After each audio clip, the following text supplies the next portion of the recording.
Okay, great. So, yeah, do you have any topics that you want us to jam a little bit about? Let's start with that. It's not B2B marketing, but it's more about like running the business. So I want to hear more about like how you delegate your work to your team and how you like. I think the litmus test of is your business if your business can survive without you or not is if you can take a vacation for like a week and not check Slack and everything goes equally good or even better. Yeah, I mean, we will see that, right? Right. We're not there yet. Like if I took a vacation for a week, we'd survive, we'd do well. If I took a vacation for a month, things would start to like break down, right?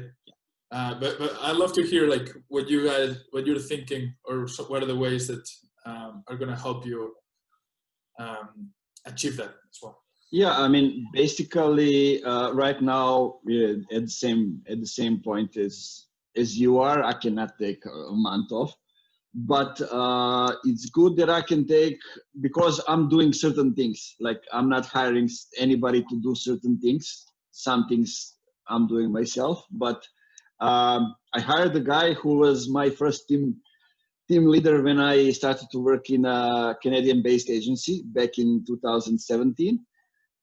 So he's basically in charge of the content distribution, and he's something that I can rely on. Right. So if I'm offline at the moment or something, he's always there. He's flexible.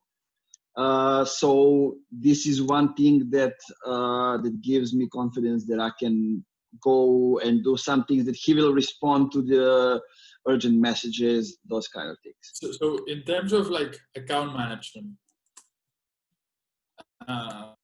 do you handle the relationship with the clients? Do you have you and him to manage that relationship, or it just it all depends on clients, or because we have like two ways in which we go. In one way is if the company has their own team, I'm working with them alone, and if they don't have a team, then my team comes up.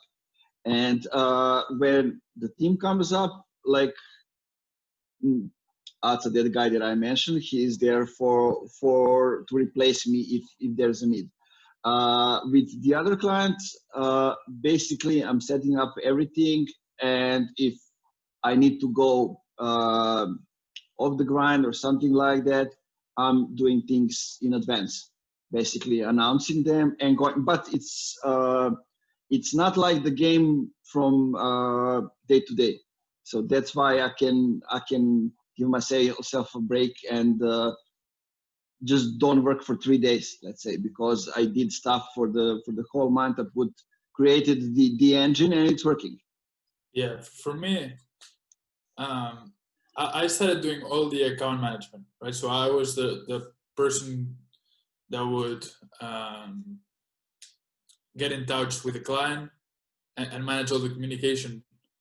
And what I saw from that is that it would be impossible for us to scale.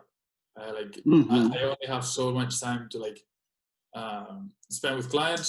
Plus, if I have to sell, do the new business part, it also takes me time.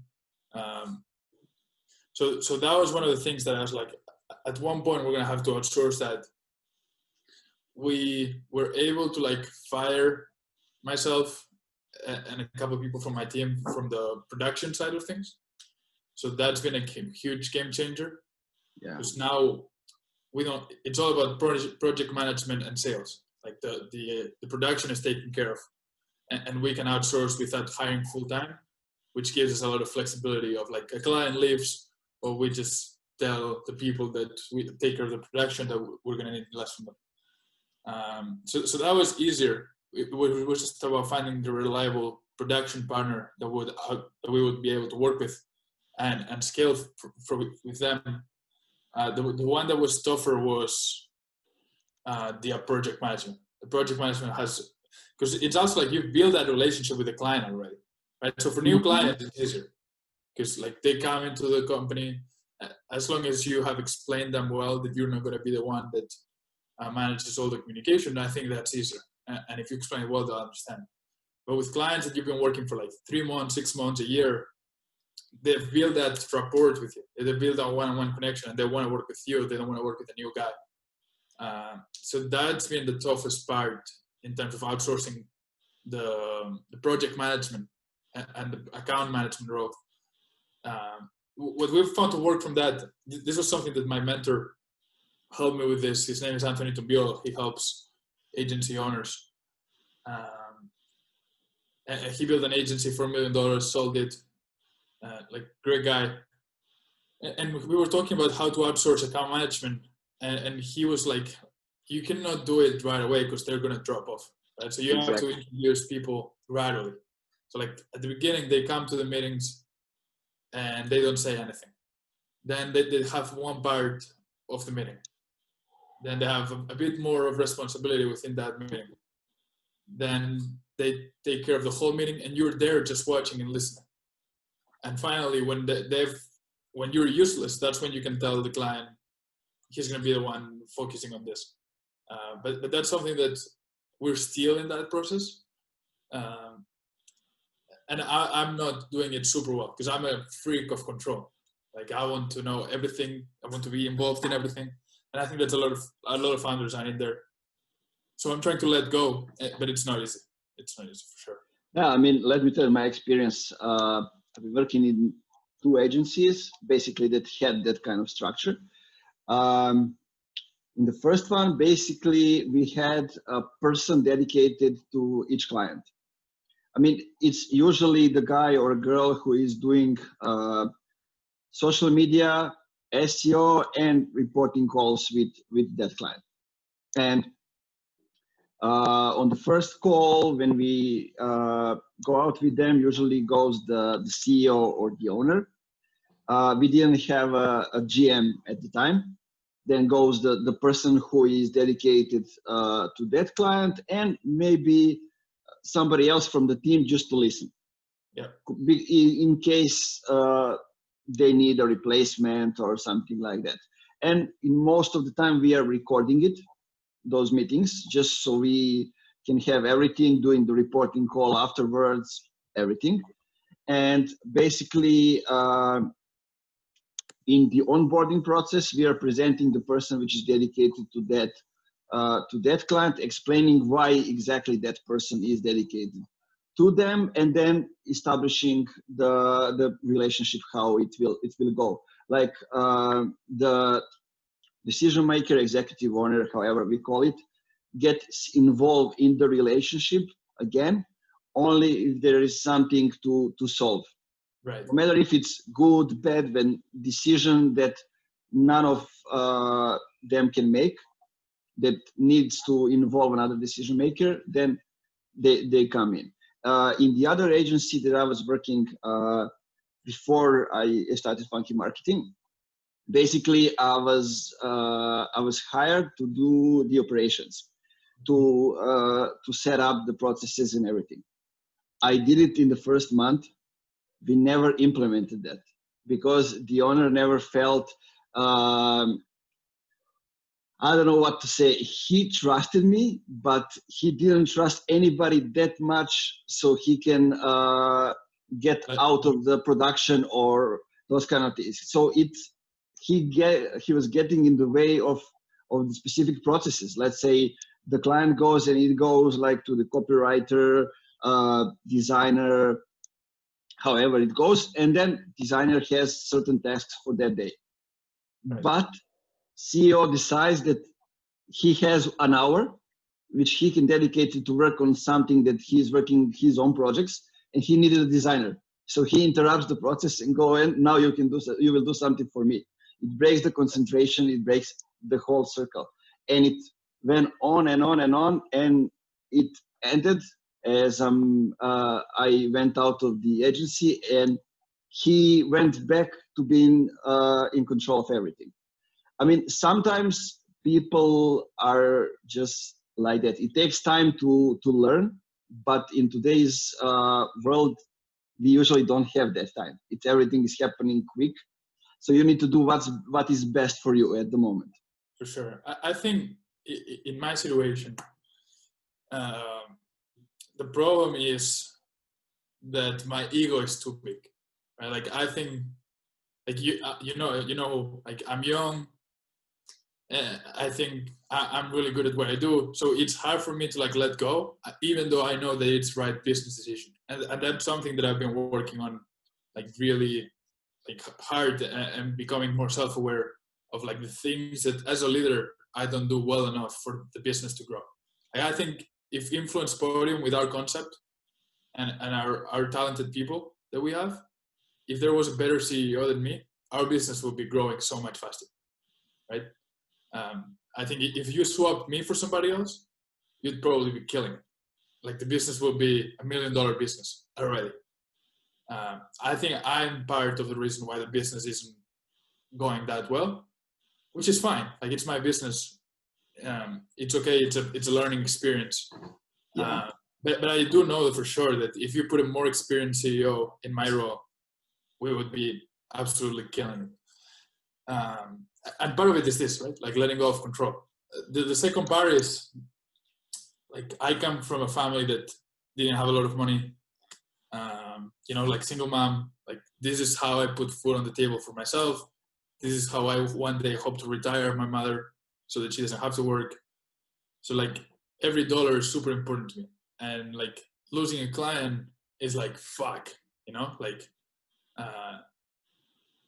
we lost so much money. While a better CEO, more experienced, will be thinking, if you let go of control and your team fucks up and loses a client, that's fine. It's a learning experience. Your business will be better in the long term because of it. Because now you're empowering your people to think critically and to go about it themselves, and you're creating a business that can scale. But I am too short-term thinking for me to understand that, and the money is too important for me right now to do that. Which I know it's not the right move, but it's what it is. Yeah, I mean, that's like you said, it's a learning experience. You're still young. You will learn those things. I mean, I'm happy that I learned them while running other people's businesses.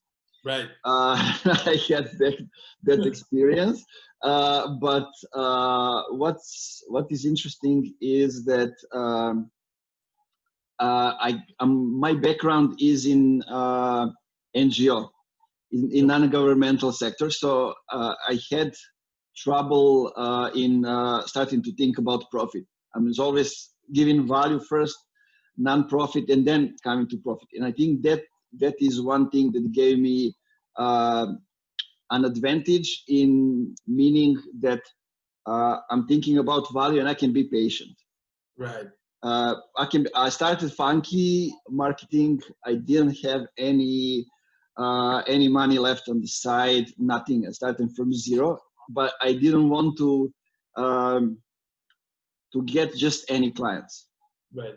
You know, and it was hard from the start, but I guess I was like, I had experience, people know me, so it wasn't like the tough experience as it would be if I'm starting from the zero, right? Sure. Yeah, like I did. I started from. Yeah, and I mean, I'm having trouble giving control also in some of the things. I mean, I'm usually the CEO or the manager who is giving authority to the people, yeah, to own certain numbers, projects, whatever it is. And I mean, what I gain by that is that they get a chance to surprise me positively. The only bad thing that can happen is that they don't do the work, and I would do it anyway. Right. And I mean, but it's not that kind of work that would make me lose a client. If we are getting somewhere close to that, I mean, I would already see it. It all depends. I develop personal relationships with all the clients, and they know me as a person. That's how I present them all the other team members, and they get to know them. I mean, I'm not somebody who will say, don't do that. But if there's a mistake, I will tell them, just do it the other way, or try a different approach because of those things, so they can understand. I mean, the biggest part of what we are doing right now is the copywriting. That's the biggest issue that I have, because nobody knows how to do it in the right way. At least the people that I'm in contact with. Yeah. Right now. Yeah, and I mean, if somebody is good at distribution, it doesn't mean that he's good at copywriting. And I can tell like 100 times, pay attention to every single little details, because that's what differentiates us from the others. And it won't matter. But certain things, they are better than that. So I get them to another thing, and I get somebody else for that. It's all in circles, and you need to be patient to do it. I wanted to get people who know their job, people who are experienced, but there are no people around who wants to do it. So you gotta go with something else. Yeah, for me, my first hire was a guy that was younger than me, who had written on Quora a lot, who had DM'd me like 2 years before I started the business when I was writing on Quora. But he had no experience either. We found a situation that worked well for both of us. But like him and I, especially at the beginning, we were like, what the fuck are we doing? Right? Like we have zero experience. We've never done anything. We're just two guys, one from Argentina, one from Barcelona, who know how to write. Right? Like, let's figure out something from here. Exactly. Now, 2 years later, it's a different situation. Now, like right now, he doesn't even write a lot anymore. He does more of a project management, brand management. And now I'm more like of a CEO role. So it's just been so interesting for us to like evolve as a company. And we were chatting the other day, and we were thinking about today, last year, right? Like we were thinking how many clients we had in comparison to now, what were we doing?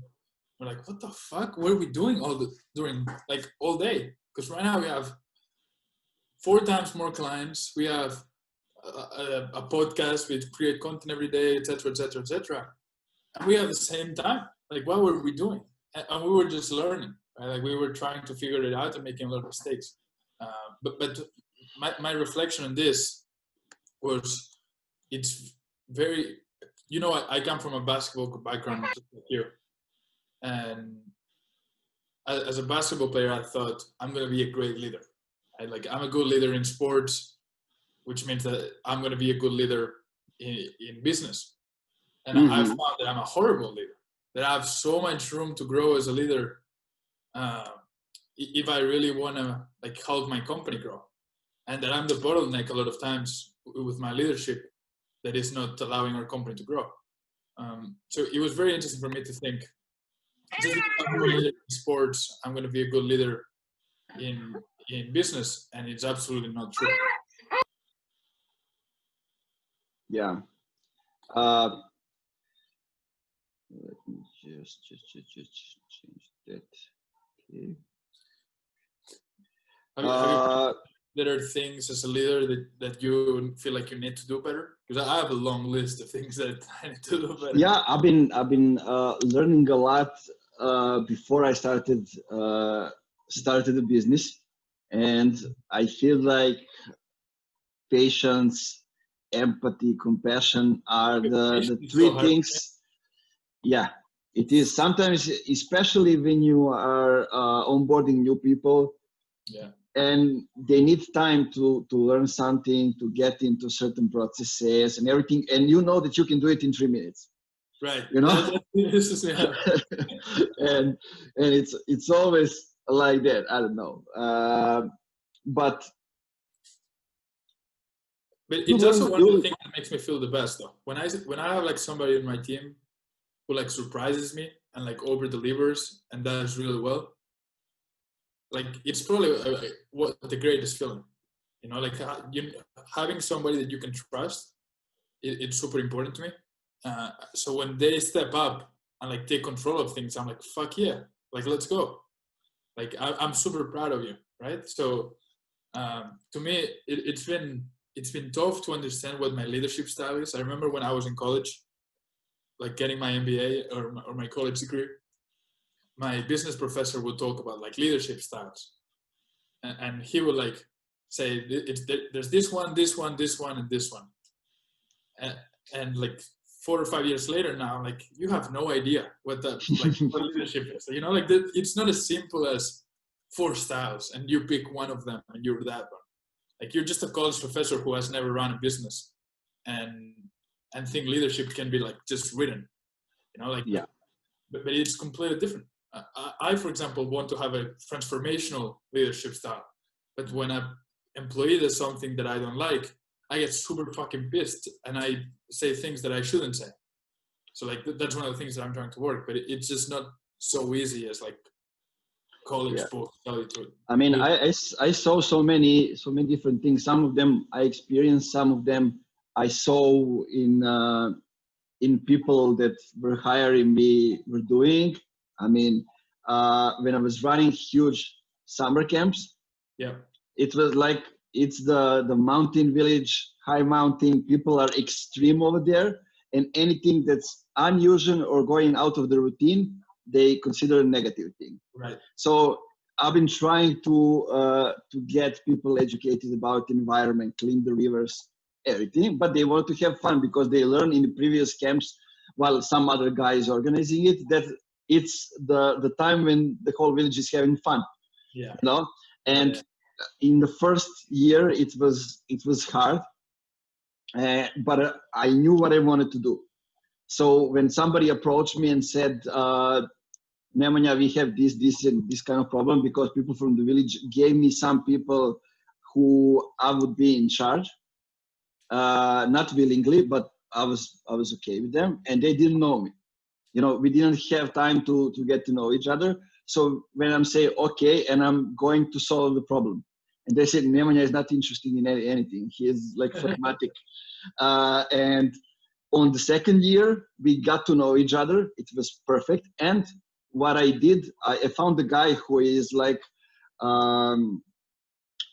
bald, with huge muscles, everything. And I said, he is the main guy in charge of the camp, and I'm just the second one, because they can talk to him, and I can run the camp on the other side. And in the agencies, I saw so many things.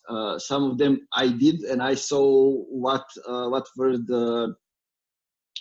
happened afterwards. Like, we had a huge client that we were running the lead generation for, and I was running the Facebook ads, and somehow, I don't know how it happened, but instead of putting 10 euros a day, I added 100 euros a day. Ooh. And it was a weekend. We saw it on Sunday, but we decided to leave it for the weekend. Basically because we knew that we can tell the customer that it was the campaign is doing great, and we wanted to invest more money in it. We said if there's a problem, I mean, we will pay off the money. But they got 16,000 leads in a week, which were qualified then through the emails and all those things. And on the other hand,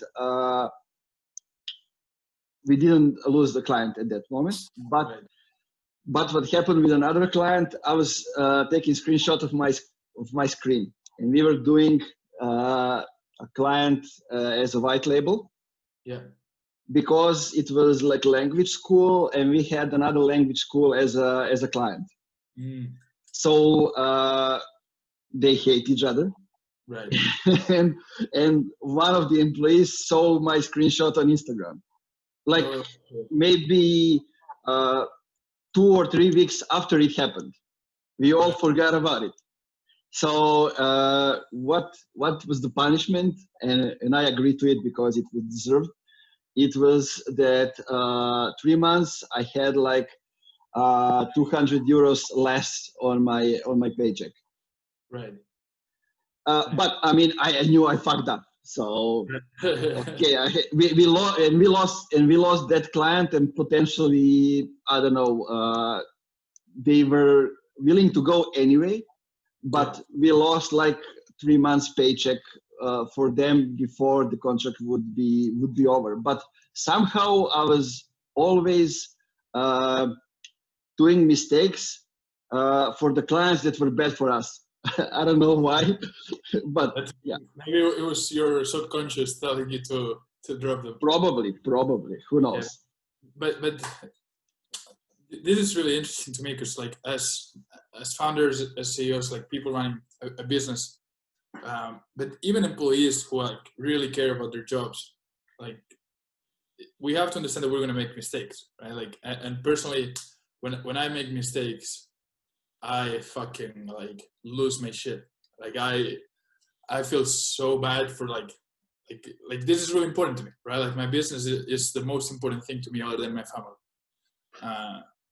So, but at the same time, that doesn't help, right? Like when I was telling my mentor this, like his thought is like mistakes are gonna happen. Like, you're gonna lose money, you're gonna lose clients, and it's good that you care to that point. But instead of like letting that, like I remember like making mistakes and spending like the whole weekend in my room, right? Like saying, what the fuck did I do, etc., etc. Instead of letting that stop you, like, okay, you made the mistake, you learn from it. Now, how do you make sure that this doesn't happen again, right? A lot of times it's like things like systems, right? Like,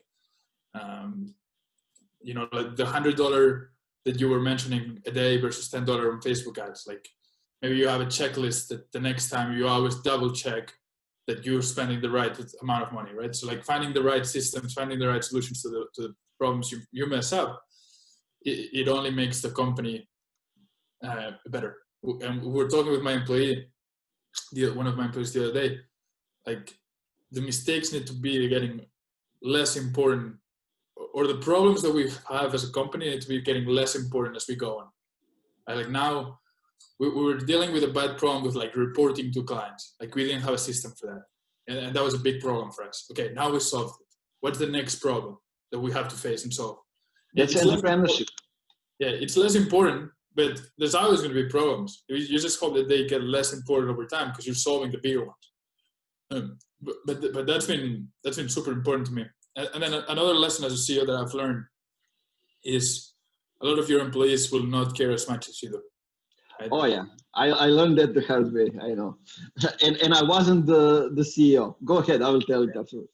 And I have like the guy that I was mentioning that we didn't start the business together, but like he was the first employee that came in, and he's like my right hand man. He's a couple of years younger than me, so it's also been like a friendship / mentorship / working together type of thing. Like he cares a lot. Like I know that he cares, and like he cares to the same level as I do, even if he's not the owner, which is why I really appreciate him. But like other people that we work with that either do our production or stuff like that, they don't really care that much, you know? And for me, like I said, this is the most important thing in the world. Other than my mother and my dad, like this is where I spend the most time focusing. So it's hard for me to have people that don't care to that level, but it's normal, right? Like they get paid a salary. If the business does well, great. If the business does wrong, they still get paid. And it's not their baby, right? Like a business is a baby that I can like your baby, but it's not mine. It doesn't really matter to me as much. Basically, I learned that when I became a GM, because I got to that position while I was running our biggest clients. I was always the most active in educating other people in the company. There were like 15 of us. And when I became a GM, I wanted everybody to start getting better as fast as I am. Right. And I bombed them with useful content, with links, with I don't know, everything. I mean, of course, we tracked from week to week what's going on, those kind of things. But we got the offline meeting. Nobody told me anything. One-on-one, nobody told me anything, like negative feedback. But when we got to the room offline, like all the people from Canada came to Serbia, people from US, we gathered in one place. And we told them to give the feedback, if not to me, directly to the owners. Yeah. So that's how some of the stuff got on the surface. Yeah, and we've been there. Okay, I mean, most of the things weren't like they imagined them to be. It's not. It was not up to me. But one thing was, and that is that some people just wanted to go to work, do their job for 8 hours, and go offline. That's it. Yeah. And that's perfectly okay. It all depends what you want to do as a company, and do you want those kind of employees? But from that standpoint, it's okay. Yeah, I think.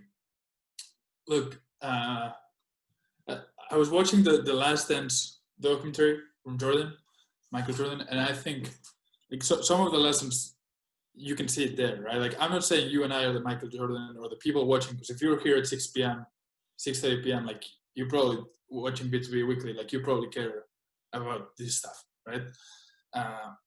But we're not comparing us to Jordan, but like, the guy cares. Like, he cares so much, you know, and his teammates who are NBA stars don't care that much, right? And there's that friction between them. And honestly, I'd love to say that all our employees are going to care as much as I do, but the truth is that that's never going to happen. So you just have to understand that that's reality. And hopefully you get people that do care and see it more than a 9 to 5, or that it matters to them personally. But you know that there's going to be a lot of people that don't. And as CEOs, we did need to like understand that this is normal and just make the best out of it. It also comes down to the values and the culture of the company. When somebody comes to your company, they need to know the storyline, the tagline of the company, how you fit in the story, and how they find their place in the story. If they don't know that, then come some distractions and similar things. Sure. I remember when I was playing college basketball in America, we had the values of our team on the, like, taped on the door of the locker room, right? So every time we went into the locker room, we saw them. And our coach would like sometimes stop mid-practice, like at random times, test us if we knew the values. If we couldn't like go over the values, like all 4 of them, and explain what they meant, he'd kick you out of practice, right? Like, so maybe you're like running drills, your heart is beating 200 times a minute, and then he stops you right there and says, what are the 4 values, right? And you're not thinking about it. Yeah. If you're getting kicked out, because like that is something that you need to know at all times. I'm not saying that's how business should be run, but people within the company should know what the company stands for and what the mission is. And not just like the 4 words that are written on a piece of paper, but like, what do they actually mean? And what do they mean to you? Because that's different, right? Like, respect can mean something for the company, but for me, it might mean something different. Exactly. So it's important that you said that they know them and that they live them. And if they don't live them, or they don't want to accept them, or it's not their thing, then they're not a good fit. You know, like for us, we're starting to work them up, because I've found how important they are. One of the things that I know it's for sure a value of us, it's over deliver. Right? Like, so everything we do, we have to over deliver. If we have a scope for a client and we say 1 article, 3 LinkedIn posts, we're going to send 1 article and 5 LinkedIn posts. But that, not only on that, right? Like, on the communication with them, we're going to over communicate on everything internal, every doc, everything that we send to our clients outside or to inside, we need to over deliver. And I know that's one thing for sure, right? Like, that's one that we know. And I was just telling my employee the other day, why do we have to over deliver? You know why? Because we're 2 kids in our 20s competing against the best content marketing agencies in the world. And like, they're comparing us with animals, you know, like the Animals company, one of the biggest agencies, who are all from New York or San Francisco, who are 40 years old, who've been doing for 20 years, who are native speakers, who are American, who have big name brand behind them. We don't have that shit. Like, we don't have the privilege to like just say we come from those companies, so we have to do something special, right? Like the other day, sorry to ramble on this, but like this means a lot to me. Two of our latest clients that we assigned, they asked us, do you have a sample of your writing on, one was on healthcare, the other one was on education. We didn't have them. You know what I did? I fucking wrote an article, like if I was for another company, on healthcare and education, put it on a PDF and said, here's one of our samples, right? And wrote it at night for the next day. Because we don't have them samples. Animals and these big agencies probably do have samples like that. We don't. So we have to figure this shit out, you know? So that's one of our things to over-deliver. And each company has their own. But yeah, you nailed it there. I think you should cut that out and share it as a post, definitely. Yeah, I will. And Nemanja, I gotta head out. If you feel like you want to jump in or something, you guys can go for a bit longer. We talk to you next Wednesday. Sounds good. All right, guys. Yeah. Bye. Guys, Philip, Bratislav, anything you want to say? You want to jump in? No, I think at the end of the day, it's about two things. Not everybody has to be entrepreneurial. And that first mainly means whenever you set up a team, you want the best guys for the job, which doesn't always mean that they also have to think about, this is my company, which still means that they can do a great job. On the other hand, if you want to grow your business, you will always need second and third in command that think entrepreneurial and then look for business opportunities to grow. Because let's be honest, a business growth can't only depend upon a CEO or a founder, because they're also only one person, and a one-person army never won any battle, except you're called Rambo and I don't know what you're wheeling around. So really from that perspective, it's you need both. And sometimes I call them working bees, because you also need just people who are very, very thorough in what they do, but they still throw down the pen at 4 or 5 o'clock in the evening, which is totally fine, because then they have other cultural values, and they say, okay, currently for me it's family or something else, which is highly great, because it just shows that they also concentrate on something different, which doesn't make them less important for the business. And it's the same for our business that we run. Currently, I think 30 to 40% of my day to day is our two boys, and it's family life, and it's still, the business grows. We just structured our days a bit differently, which I don't know if you can say if it's wrong or if it's right. I think nobody can. I think the most important part is you just be happy with how things that you take care of develop. And I'm completely there with Martin said, that you just have to focus on what's your baby. And yeah, currently it is my two baby boys. Nice. And then after some point, it'll be again those two businesses. So yeah. Yeah, exactly. And also the thing that we don't mention regularly, but CEO is usually the leader, not necessarily the business developer.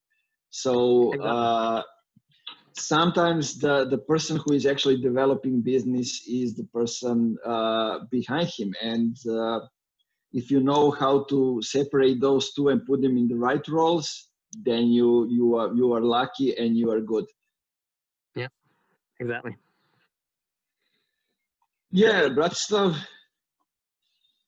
he's probably on another call just listening to us. I know how it goes. Last time it was like that last time. Okay, this was totally random topic. Yeah, I knew it. Totally random topic, but it was a good chat. Yeah, but next time. It's so important because only if you've got that focused, and understood, you can actually focus on growing your business. because otherwise you're just jumping around from one thing to the other and don't really focus. Yeah, exactly. I mean, I had so many challenges when I started the business. It sounds like I didn't, but let's say I started the business with another guy, and it happens that I cannot trust it.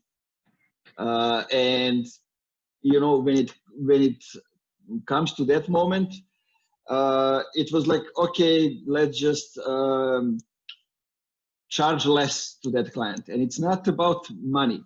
Usually it's about trust, about building that relationships, and especially when we are new and the clients are coming just because they know us personally, you know. Yeah, and at that moment I decided, okay, if I cannot trust the guy that he can do certain things, that we can not even be partners, but we cannot work together at all. So I went alone in it, and now I'm slowly building it up. We are up to 3 people, and then it's slowly going up. I always want to have like a small team, people that I can trust, and be like the structure, not going into full agency structure, because I don't want to like grow. I want us to be a small, flexible team that's able to work fast and deliver value.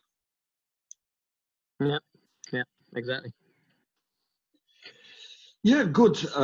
Next time, my idea is to talk about social media ads and maybe trending on LinkedIn and those kind of things, because I'm seeing that algorithm is changing a bit. So if you are guys into it that, is already not only big, a massive step. Yeah, I mean, I wanted to get into those things connected to LinkedIn, because like I currently have a post that's trending in 3 different hashtags, and it's kind of funny what can be trending, you know, like I have a client, British company, doing it in